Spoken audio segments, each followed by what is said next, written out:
kuwani waa qaar ka mid ah xibnaha ugu waaweyn uguna muhiimsan jirkeena kuwaasoo ah nimco Ilaahay noogu galladaystay ama Ilaahay noogu manaystay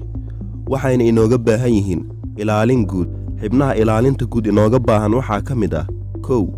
wadnaha sidoo kale waxaa aad u muhiim ah in la ilaaliyo labada xibnood ee keliyaha waa in aynu ka taxadirnaa misna aan si joogto ah u ilaalinaa keliyaheena 3 waxaa soo galaya kaalinta saddexaad xubinta beerka xubintani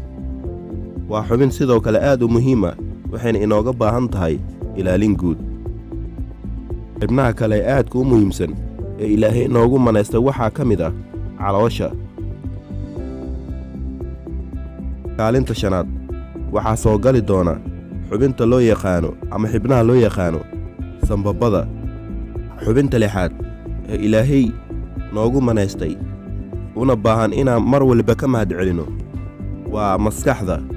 maskaxdu waa xubinta ugu muhiimsan ee maamusha guud ahaan qaybaha kala duwan ee jirka sidoo kale xubinta toddobaad waxay naqanaysaa mandhiciirtu waxay qabataa shaqooyin aad u kala duwan inkastoo shaqooyinka xibnahani aan ka diyaari doono mawduucyo kale haddana kuwani waa 7 xubnood oo aadka ugu muhiimsan jirkeena